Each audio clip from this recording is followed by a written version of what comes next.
told your friend you're not okay? And tell me what's wrong and why you never said you felt that way. And guess you're trying to stay strong and fake. Hello people, welcome back to my YouTube channel. Butterfly theme లో అయితే మా daughter first photoshoot అన్నమాట. First month అయితే of course అమ్మ వాళ్ళ ఇంట్లోనే ఉంటాం కాబట్టి అక్కడ దొరికే వాటితో అయితే ఫోటోషూట్ ప్లాన్ చేసా. సో ఫ్లవర్స్ అండ్ లీవ్స్ తో అయితే ప్లాన్ చేసా. నేను మా అమ్మమ్మ అయితే పూల తోటలోకి వెళ్ళి అక్కడ ఉన్న మందారపు ఆకులను అయితే కలెక్ట్ చేసుకొని వచ్చా. అండ్ ఇక్కడ నేను ఫస్ట్ సాప వేసి దాని మీద వైట్ పంచన అయితే యూస్ చేసుకున్నా. మీ దగ్గర వైట్ శారీ ఉన్నా పర్లేదు, అది ఇంకా మంచి ఆప్షన్. సో ఈ లీవ్స్ లో ఏమైనా పురుగులు ఉంటాయేమోనని ఫస్ట్ వాటర్ తో క్లీన్ చేసుకుని డ్రై చేసుకుని తర్వాత ఫోటోషూట్ థీమ్ కి అయితే స్టార్ట్ చేశాను. ఈ చిట్టి రోజాస్ అయితే మార్కెట్ నుంచి తెప్పించాను. ఇక్కడ కనిపించేంత ఫాస్ట్ గా అయితే అయిపోలేదు decoration. Approximately 1 to 1.5 hours time అయితే పట్టింది. యాక్చువల్లీ నా డెలివరీ వచ్చేసి సి సెక్షన్. ఈ ఫోటోషూట్ అంతా అయిపోయిన తర్వాత కనిపించింది సినిమా. లిటరలీ హెవీ పెయిన్ అన్నమాట, నడుము నొప్పి వచ్చేసింది. ఆ రోజంతా అలానే ఉంది. మళ్ళీ నెక్స్ట్ డే రెస్ట్ చేసిన తర్వాత వెళ్ళిపోయింది. నేను విన్నంత వరకు సి సెక్షన్ అయితే ఫ్యూచర్ లో నడుము నొప్పి వస్తూనే ఉంటుంది అని అంటారు.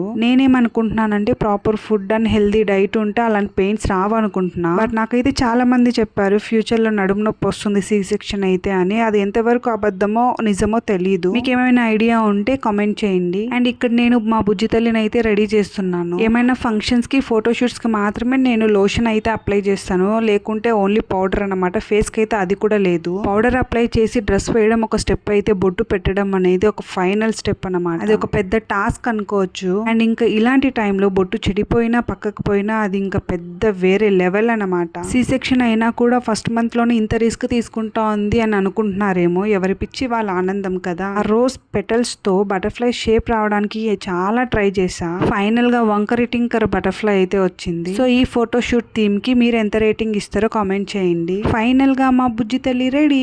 ఏదో అలా ఫస్ట్ మంత్ ఫోటోషూట్ అయితే ఫినిష్ అయిపోయింది. ఇలాంటి ఫ్రాక్స్ వేయడం అంటే చాలా కష్టం అన్నమాట. బికాస్ అవి లోపల గుచ్చుకుంటూ ఉంటాయి, సాఫ్ట్ గా ఉండవు కాబట్టి. 2026 బేబీ బోర్న్ మదర్స్ కామెంట్ చేయండి. ఈ ఫ్రాక్ వచ్చేసి ఆఫ్లైన్ లో అయితే తీసుకున్నాము. 11 days కి నీళ్ళు పోస్తారు కదా, ఆ రోజు వేద్దామని. అంటే మా అమ్మ తీసుకుంది. 11 days కంటే చాలా చిన్నగా ఉంటుంది. ఇట్లాంటి ఫ్రాక్ అయితే అస్సలు ఇరిటేషన్ గా అనిపిస్తుందని మేమైతే వేయలేదు. నెక్స్ట్ 1 month కి అయితే వేసి ఇంకా ఇలా షూట్ అన్నమాట. ఫైనల్ గా మా బుజ్జి తల్లి ఫోటో షూట్ ఎలా ఉందో కామెంట్ చేయండి. మా బుజ్జి తల్లికి ఒక మంచి నేమ్ అయితే సజెస్ట్ చేయండి. రాఘవేంద్ర స్వామి రిలేటెడ్ గా ఉండాలి పేరు. మేము చాలా ట్రై చేసాము, బట్ బేబీ గర్ల్ నేమ్స్ వచ్చేసి చాలా తక్కువ ఉంటాయంట రాఘవేంద్ర స్వామి పేరుతో. మీకు ఏమైనా మంచి నేమ్స్ తెలుసుంటే కామెంట్ చేయండి. మా ఫస్ట్ చిన్ని యువరాణి మా ఇంటికి ఈ బుజ్జి తల్లి. మా బుజ్జి తల్లికి బై బర్త్ ఫుల్ గా థిక్ గా వచ్చేసాయి హెయిర్స్. ఎవరు చూసినా హెయిర్స్ భలే ఉన్నాయి అంటూనే ఉన్నారు. హెయిర్స్ బాగుంటే చూడడానికి బాగుంటారు,